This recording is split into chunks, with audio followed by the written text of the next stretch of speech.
Mga minamahal sa Panginoon, sinabi ni Jesus, "Neither do I condemn you." Hindi kita hinuhusgahan. Pero sinabi niya, "Go and sin no more." Napaganda pong maglingkod sa Diyos na namumuhay tayo ng tama at walang itinatago at ikinakahiya.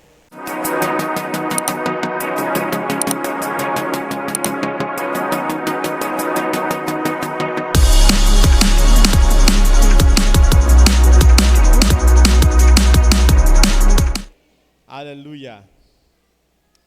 Noong nakalipas pong taon, meron pong isang napakalaking balita among Christians, especially po sa mga subscribers ng Hillsong. Sino po sa inyo ang familiar po sa Hillsong? Familiar po tayo, ano?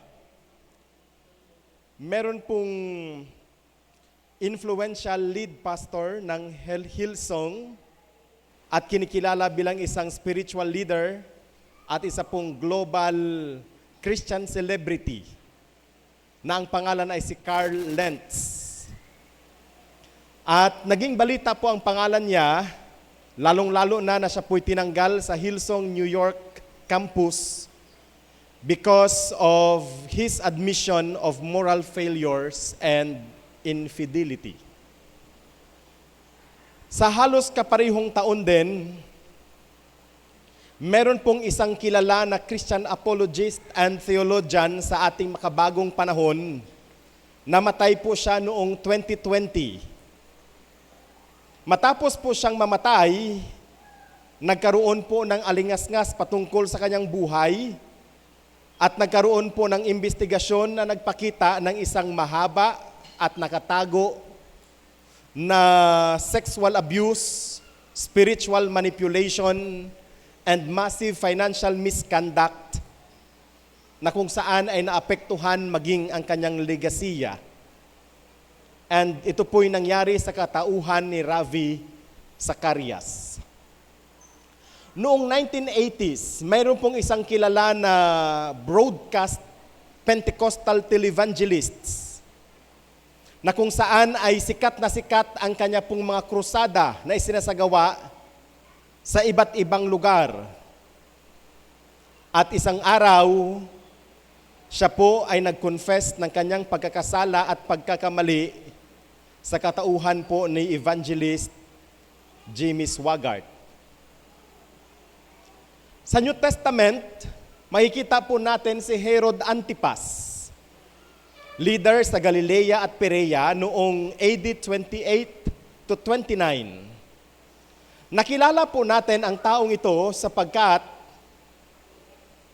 kanya pong pinugutan ng ulo si John the Baptist. Ito ay sa kadahilanang nag-request ang kanyang asawa na si Herodias at ang kanyang anak na si Salome ng ulo ni Juan. John the Baptist openly condemned Herod Antipas for unlawfully marrying Herodias, na kung saan asawa po ng kanya pong kapatid na si Philip. Si Solomon ay kilala din bilang isang lalaking pinakamatalino sa kanyang kapanahunan. Pero ang kanya pong unchecked desires led him to take hundreds of foreign wives, na kung saan, because of this moral compromise, it turned his heart away from God towards idolatry and destroying the kingdom of Israel in the process. Ganon din po ang kanyang tatay, si Haring David. Bagamat kinikilala po natin a man after God's own heart, nakaranas din po siya ng maraming moral failure, especially with Bathsheba, at naisip niya pang patayin ang kanyang asawa, si Uriah, sa magitan ng isang conspiracy. Kung atin pa pong balikan sa mas nauna pang mga tala, meron pang isang kinikilala na judge sa Israel. Isang lalaki na binigyan ng napakalakas na pangatawan, napakalakas ng kanyang anointing, pero ang kanyang moral compromises and indulgence in lust, especially with Delilah, led to the loss of his calling, his sight, and ultimately, his life. Sino po yung taong yon? Si Samson. Ito po yung maikling listahan ng mga lalaki na kung saan ay bumagsak sa pagkakasala.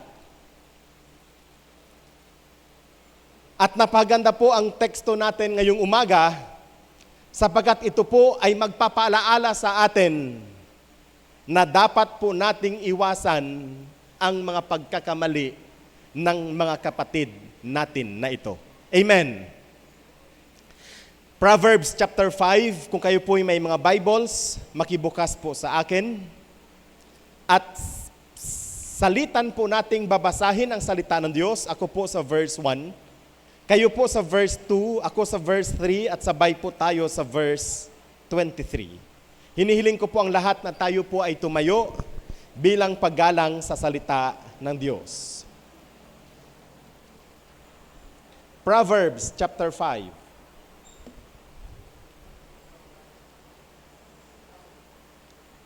Ako po sa verse 1, kayo sa verse 2, salitan po tayo, sabay po tayo sa huling bersikulo.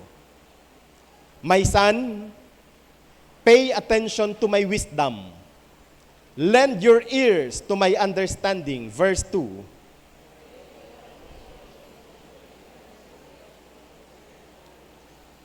For the lips of an immoral woman drip honey, and her mouth is smoother than oil. Verse 4.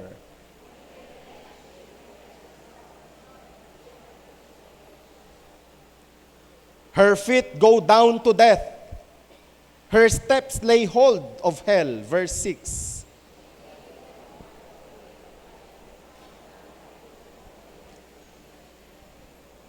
Therefore hear me now, my children, and do not depart from the words of my mouth. Verse 8.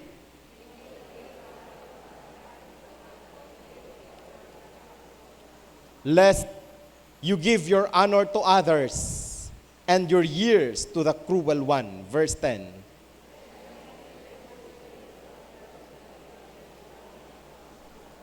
And you mourn at last when your flesh and your body are consumed. Verse 12.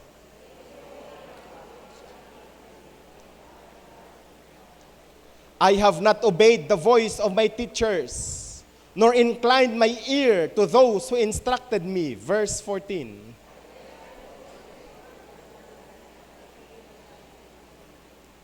Drink water from your own cistern, and running water from your own well. Verse 16.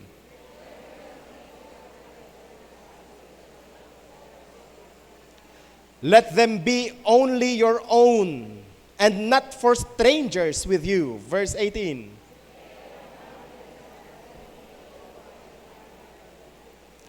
As a loving deer and a graceful doe, let her breast satisfy you at all times. Verse 20.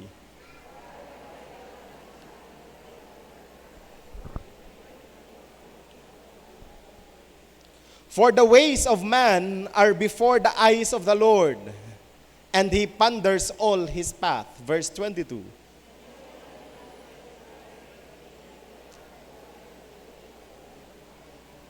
Tayong lahat, he shall die for lack of instruction, and in the greatness of his folly, he shall go astray. Father, we thank you for your word that we will be reflecting this morning. Salamat po sa iyong kapahayagan. Salamat po sa iyong gabay. Sa pangalan ni Jesus. Amen. Maaari na pong maupo ang bawat isa. The pitfalls for unchaste behavior. Sa verse 15, napaganda po ang sinasabi ng salita ng Diyos. Drink water from your own cistern, and running water from your own well.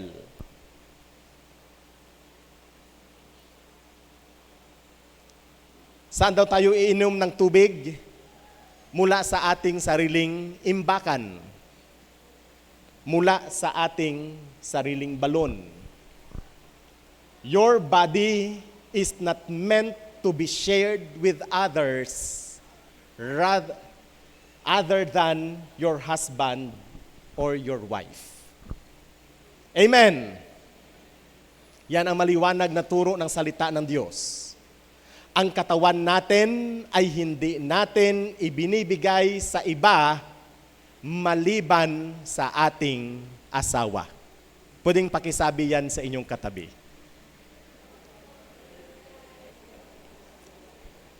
Ang Proverbs chapter 5 ay nagbibigay po sa atin ng napakagandang katuruan na ito. Napakagandang katuruan na ito. Actually, napaka-timely po itong sitwasyong ito, especially sa ating panahon na halos ang information ay accessible na sa lahat. Kaya nga may mga batas na rin ngayon maging sa online na mga misbehaviors. It is because there is a reality today na maging sa online ay kanila na pong isinishare maging ang kanilang mga katawan. And we must be mindful of these things. Sapagkat ang salita ng Diyos ay patuloy po na nagbibigay sa atin ng warning patungkol sa mga behavior na ito. Ang salita ng Diyos ay nagbibigay sa atin ng warning not out of condemning us, but because God loves us. Amen. Amen. Mahal tayo ng ating Panginoon at ayaw ng Panginoong Diyos na tayo ay bumagsak sa bagay na ito. Ayaw ng Panginoong Diyos na tayo ay mabaon sa bagay na ito. This morning, I will be focusing on 3 verses only. Verses 3, 4, and 5 of this chapter. 3 bersikulo lamang po ang atin pong titingnan sa kapitulong ito. At titingnan po natin kung ano po ang mga katuruan ng Diyos patungkol po sa bagay na ito. Sa verse 3, ito ang sinasabi, "For the lips of an immoral woman drip honey, and her mouth is smoother than oil." Makikita po natin sa verse 3 that one of the pitfalls of unchaste behavior is deceptive allurement. Deceptive allurement. Ano bang gusto sabihin nito? We are being deceived by the beauty and the promises of this world. Temptation is initially sweet and flattering. Ang pagsubok po, o ang temptation rather, ang tentasyon, sa una po ay matamis at maganda sa pakiramdam. Ang description ng salita ng Diyos, sweet like honey and smooth like oil. Honey is sweet and oil is pleasant. And this honey and oil represent temptation of immorality. Tandaan po natin, sin often masks its true consequences to make itself appealing. Ulitin po natin, sin often masks its true consequences to make itself appealing. Meron po akong isang napanood na, ang tawag dito, documentary, na isa sa mga dahilan kung bakit may mga taong nahuhulog sa ganitong temptation is because they want comfort. Sabi nila, sobrang stressed daw sila, Sister Billy, sa trabaho, and they are longing for comfort. Kaya naisipan nila na gumawa ng ganoong bagay. They are longing for comfort. Kaya nga ang palaala ko parati sa may kinakasal ko, Sister Helen, be a minister to your spouse. Amen. Kasi, yung asawa, galing sa trabaho, pagod na, tapos pag uwi sa bahay, aawayin ng asawa. Ano na nga gawin ng asawa? Be a minister to your spouse. Tapos itong asawa din naman, pagod din sa kanya pong buong araw sa bahay. Kasi yung trabaho ng asawa, wala naman talagang pahinga. Walang pahinga ang trabaho ng asawang babae. Amen. Simula pagising sa umaga, tulog pa yung mga anak, magluluto na para sa mga anak, magluluto na para sa asawa. Tuloy-tuloy po yun. Siya ang unang magigising sa umaga at siya din ang huling mahutulog sa gabi. Tapos kahit man lang bilhan ng lipstick ng asawa ay hindi man lang naisip na bilhan. At iniisip na pabigat lang sa kanyang buhay. Kaya ang mag-asawa, you should always think and you will always put in mind that you are ministering to one another. Amen. Tayo po ay naglilingkod sa isa't isa. Sa panahon po ni Solomon, some women had the ability to attract and allure men with sweetness of honey and pleasantness of oil. And even sa ating panahon, yun pa rin yun. Wala namang bago sa ilalim ng araw, ang sabi ng Ecclesiastes. Kung noong unang panahon ay meron pong ganoong klaseng mga activities, even today, ay meron din pong ganoong mga pangyayari. Operating outside the covenant of marriage, some of these women used that ability for their own advantage. They might gain something emotional, something material, something sensual, something romantic, and some potential gains. But at the end of the day, those are hollow. Those are empty. Deceptive allurement. Sa verse 4, makikita po natin ang ikalawang katotohanan. Ang sabi ng salita ng Diyos sa verse 4, but in the end, she is bitter as wormwood, sharp as two-edged sword. Sa King James, ang ginamit ay, but in the end, she is bitter as gall, sharp as double-edged sword. Kahit gaano po ka-appealing and alluring ang ino-offer ng sanlibutan, always remember, brothers and sisters in Christ, the pleasure that they offer is short-lived, inevitably turning into something as bitter. Wormwood, gall, and sharp as a two-edged sword. And this pleasure causes deep, lasting emotional and physical pain. Ano po ba yung wormwood? Ang wormwood at gall are pairs of historically and biblically associated terms that symbolizes intense bitterness, grief, and severe suffering. Yan pala ang gustong sabihin pag ginagamit po ang mga words na ito as a symbol. They are commonly used together as famous literary and biblical idiom representing deep emotional pain or resentment. Kaya nga, sa verses 1 and 2, ang sinabi po ng Proverbs chapter 5, "My son, pay attention to my wisdom." Hindi niya lang sinabi, "My son, pay attention to my advice." It is wisdom. It is wisdom. Why? Because if we engage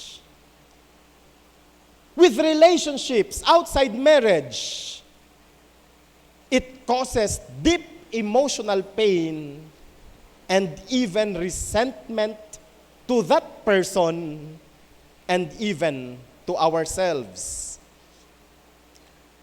Ano-ano po ba yung bitterness o yung pain na maari po nating mararanasan? Sa aking pong sermon noong nakaraang Sunday, hindi po yung last Sunday but the last Sunday, we talk about health risks. Nandyan yung sexually transmitted infections, nandyan yung unintended pregnancies, and so on and so forth. Hindi ko na po masyadong bibigyang emphasis yan sapagkat na-discuss na po natin yan noong nakaraang pagtatalakay ng topic na ito. Ikalawa, not only health risks, but emotional and psychological impact. Meron pong pag-aaral na nagsasabi that relationships that lack mutual respect or stability can lead to feelings of guilt, anxiety, and emotional distress. Ang isang tao daw na nakipagrelasyon na walang mutual respect. Kaya importante kasi yan sa relationship yung mutual respect. Merong boundaries na siniset. Si lalaki at saka si babae, merong boundaries na siniset sa kanilang relasyon. Amen. Pag magnobyo at magnobya pa lamang, merong boundaries. Kahit mag-asawa, meron ding boundaries. Merong respeto, merong pagpapahalaga, merong pagkilala. So relationship that lacks mutual respect or relationship that lacks stability. Kung sabi ng stability, hindi mo sure kung kayo ba talaga. Kaya sabi nila, wala daw tayo. Sabi naman ng isa, akala ko tayo na. Tapos ang sagot ng isa, hindi, wala namang tayo. Just imagine, ano ang magiging pakiramdam mo sa iyong sarili? That you have invested all that you have on that person. But at the end of the day, sasabihin sa iyo, wala namang tayo. Di ba? It lacks stability.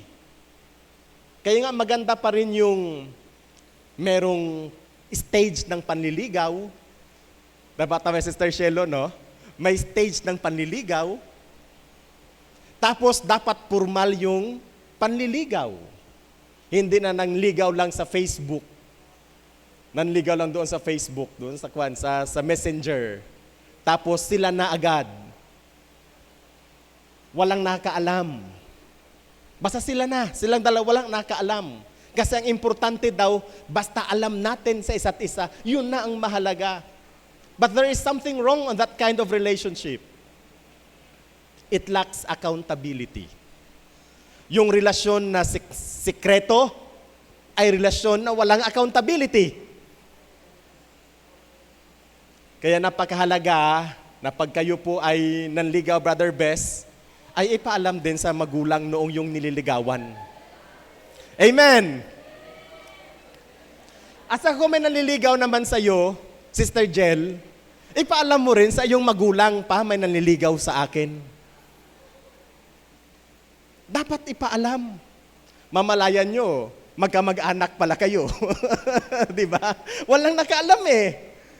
Magkamag-anak pala. So, dapat pinapaalam. Pag manliligaw, magpaalam. Pag nililigawan, magpaalam din. Amen! Ay wala, hindi kayo nag-agree doon. Naniwala po ba kayo na dapat pa rin magpaalam pag nanliligaw? Naniwala ba kayo na dapat pa rin magpaalam pag nililigawan? Bakit? It's all about accountability. Amen. It's all about accountability. It's all about respect. Mayroon po akong ikinasal doon po sa Batangas, napaganda yung kanang kwento. Mga professional na sila, pero they imposed upon themselves curfew. Nag-curfew pa sila. Mga professional na sila, may curfew pa sila. So, kailangan na ganitong oras, makauwi na sila sa kanilang bahay in case na sila ay mag-date. Kailangan may kasama sila pag sila ay nagdi-date. Napakaganda yung kalang ginawa. Noong ang lalaki po ay manliligaw sa babae, pumunta sa bahay ng babae. Nakawala-wala pa siya. Sabi niya ay sa babae, "Ma'am," kasi pareho silang mga teacher, "Ma'am, nasaan ba ang inyong bahay?" Hindi alam nung babae na nililigawan siya. O, sabi ng lalaki, sabi ng babae, "Ganito po ang bahay ko." O, pumunta siya doon. Ang unang kinausap nung lalaki ay yung magulang nung babae. Bago niya ligawan yung babae, yung magulang muna ang kinausap. Agree ka ba dyan, Mama Helen? Maganda, ano?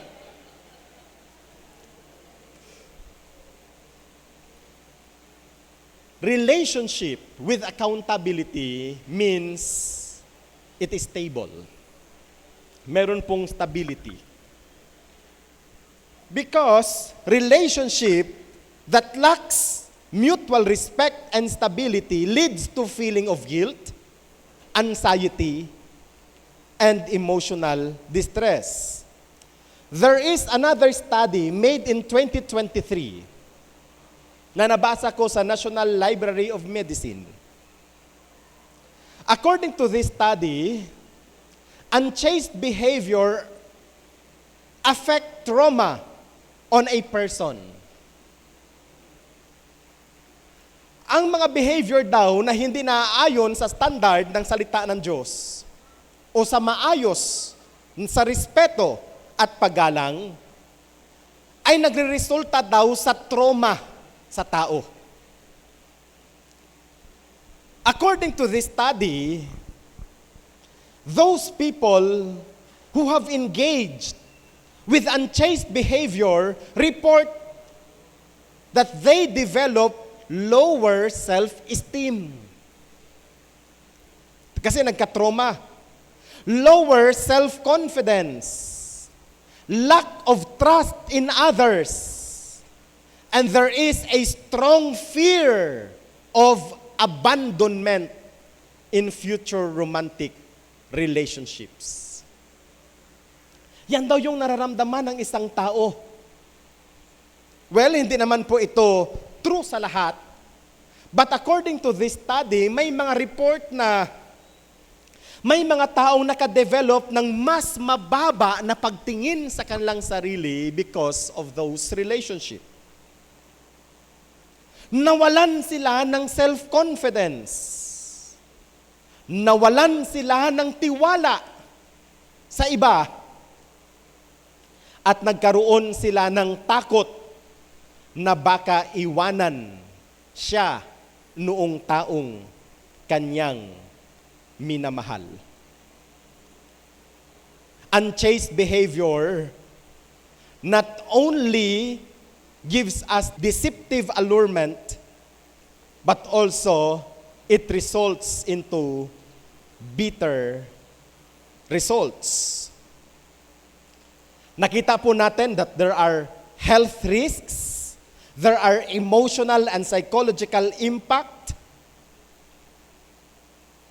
and then sa verse 5 ng teksto na ating binabasa, ito ang sinasabi, "Her feet go down to death. Her steps lay hold of hell. Hindi lamang po na meron pong masamang resulta ang ganitong klaseng relasyon, but these relationships always have fatal consequences. Ang sabi ng salita ng Diyos, her feet go down to death, her steps take hold on hell. The ultimate trajectory of unchaste behavior leads down to death, to grave. It points toward total ruin, ruined relationships, separation from God, and devastating and long-term personal consequences. I would like to name few of these things.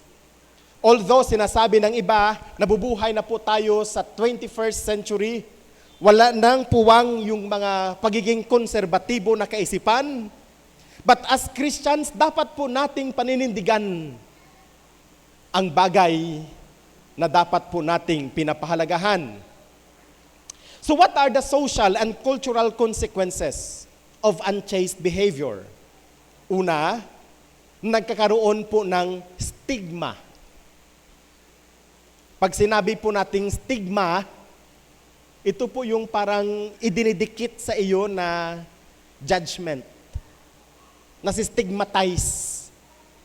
Depending on the community or cultural background, certain sexual behaviors can lead to social stigma or strained familial relationships.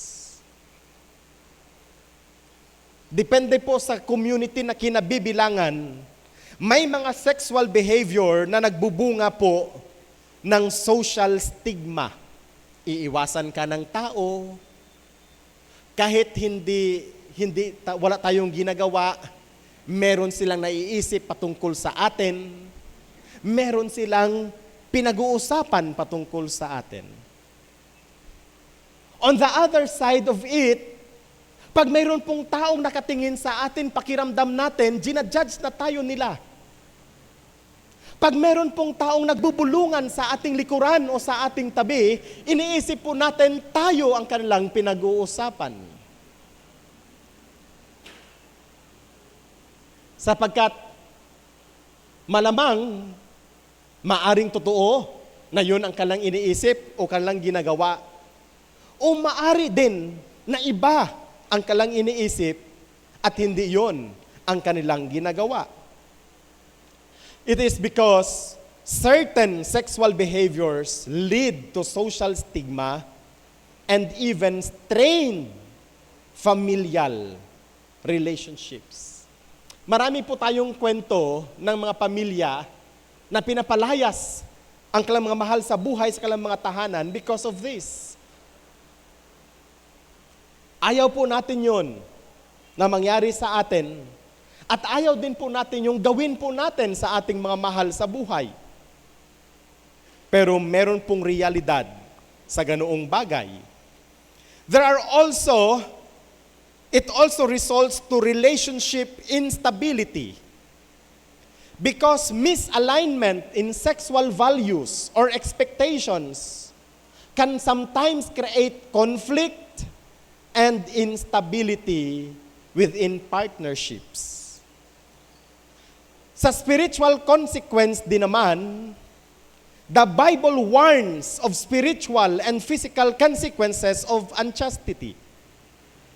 Sa chapter 6, verses 32 to 33 ng Book of Proverbs, ganito po ang sinasabi. He who commits adultery lacks judgment. Whoever does so destroys himself. And his reproach will never be wiped away. Napakalalim po at napakabigat po ang sinasabi ng salita ng Diyos patungkol sa bagay na ito. Ang isang tao na nagkukumit ng adultery ay walang bait sa sarili. He lacks judgment. Ang sino mang gumagawa nito ay sinisira niya ang kanyang sarili. Sinusugatan niya ang kanyang sarili. Ipinapahiya niya ang kanyang sarili. At hindi mawawala ang kahihiyan na yan sa kanya. Napakabigat noong statement na ito ng salita ng Diyos. The destructive nature of sexual sin is evident in the lives of biblical figures such as David, Samson, King Solomon, even Herod Antipas, that lead to their personal, familial, even career breakdown. Bumagsak sa kalang personal na buhay, nasira ang kalang pamilya, nasira maging ang kanilang karera. However, brothers and sisters in Christ, despite of the gravity of unchastity, the Scripture also offers hope for redemption for all of us and forgiveness. Meron pong account sa Book of John, chapter 8, verses 1 to 11. Meron pong isang babae na nahuli na nakikiapid. Nung tinatalakay po namin itong John chapter 8, verses 1 to 11, sa isa sa mga sessions na meron po kami, meron pong nagtanong. Sabi niya, bakit pastor ang nahuli lang na nakiapid ay yung babae? Nasaan yung lalaki? Isa yun sa mga tanong Kasi hindi ka naman pwedeng makikiapid na wala kang kapartner. Amen. Pero dito po sa account na ito, sa John chapter 8, babae lang ang nahuli. Babae lang ang dinala kay Jesus. Yung lalaki ay hindi nahuli at hindi dinala sa ating Panginoon. However, that is other discussion na pwede nating i-discuss.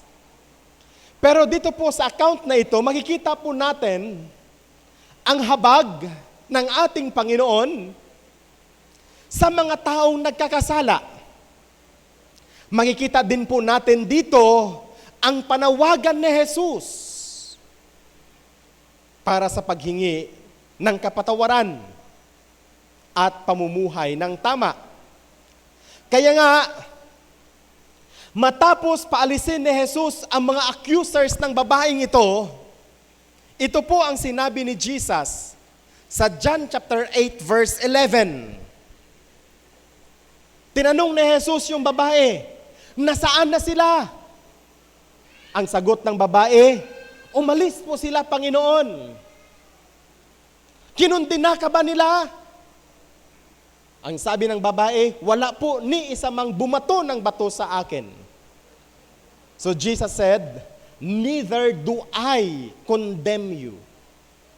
Hindi rin kita kinukondem, ang sabi ni Jesus. Pero may sinabi si Jesus na kadugtong nito, go and sin no more. God's mercy is always available for those who are sinners. Sa mga nagkakasala at sa mga makasalanan, nariyan ang habag ng Diyos. Pero ito din ang instruction sa atin ng Panginoon. Go and sin no more. Kaya kung tayo po ay nasa sitwasyon na kagaya nito, dalawa po ang pwede nating gawin. Una, itigil na natin ang ating ginagawa. Amen. Amen. Pwede niyong sabihin sa inyong sarili na hindi narinig ng inyong katabi, itigil ko na ang ginagawa ko. Wala akong narinig. Kasi sabi ni Pastor, dapat hindi narinig ng katabi. Sabihin mo sa iyong sarili, ikaw lang nakaalam niyan, itigil ko na ang ginagawa ko.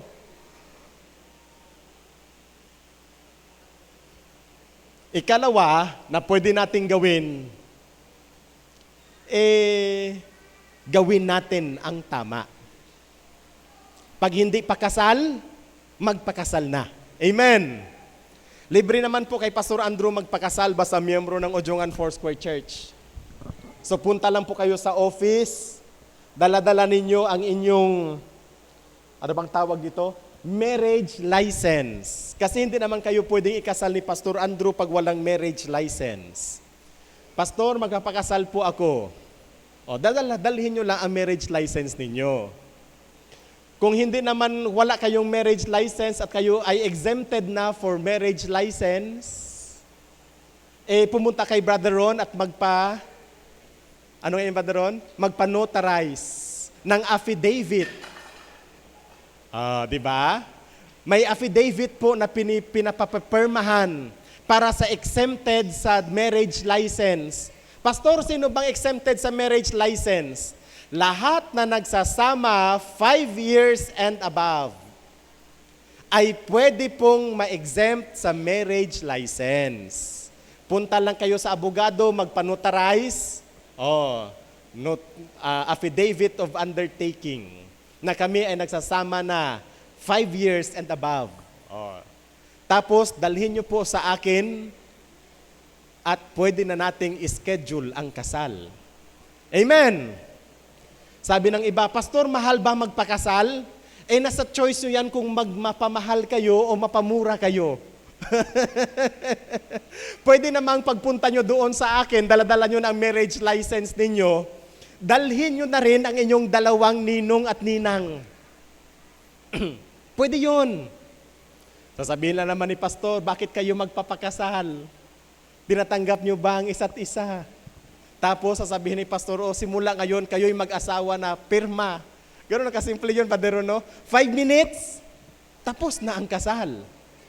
Tapos, kakain lang tayo doon sa kay sister na restaurant. O doon sa Jollibee. O doon sa kung saan-saan. 1,500, tapos ang kasal. Hindi mo naman kailangan gumastos. Amen. Hindi mo naman kailangan gumastos. Minsan isip natin, gustong-gusto natin na gumastos ng ganito, bibili ng trahe di Buddha na 1,000, 10,000 o 100,000 pataas na trahe, tapos magpapakater ng 200,000, magbabayad sa venue ng 100,000. Actually, maganda naman na experience yon. So kung kaya naman, pwede nyong gawin. Pero kung wala tayong kakayahan, meron namang ibang options. Hindi mahal ang magpakasal sa simbahan. Ang sinasabi ng iba, mahal kasi magpakasal sa simbahan. Hindi naman mahal magpakasal sa simbahan. Nakadepende yan sa pagpaplano, nakadepende yan sa pagbabudget. Amen! Pwede niyo sabihin, kung kayo po yung mga kabataan, i-request nyo yung mga kabataan, tulungan nyo ako sa pag-decorate. Diba? I-request nyo yung mga UFW, tulungan nyo ako sa pag-decorate. I-request natin yung ating mga kapatid, tulungan nyo po ako. Gusto ko na pong mag-asawa at gusto ko nang ilagay sa tama ang aking relasyon. Amen! Ganun kasimple. Kung gusto nyong kumatay ng 2 baboy, pwede din. Kung gusto nyong kumatay ng 1 manok, pwede din. Kasi libre naman ang pastor. Pastor ninyo ako dito sa Ojungan Foursquare Church, may lisensya ako magkasal. Libre ako ninyong pastor. Hindi nyo kailangang isipin ang babayaran sa akin. Magpa-schedule lang. So una, na dapat nating gawin, tigilan natin ang ating ginagawa sapagkat hindi nakapagbibigay kaluguran sa Panginoon. Ikalawa, gumawa ng paraan upang maitama ang ating relasyon. Amen! Hallelujah! Mga minamahal sa Panginoon, sinabi ni Jesus, neither do I condemn you. Hindi kita hinuhusgahan. Pero sinabi niya, go and sin no more. Napaganda pong maglingkod sa Diyos na namumuhay tayo ng tama at walang itinatago at ikinakahiya. Pagpalain tayo ng Panginoon.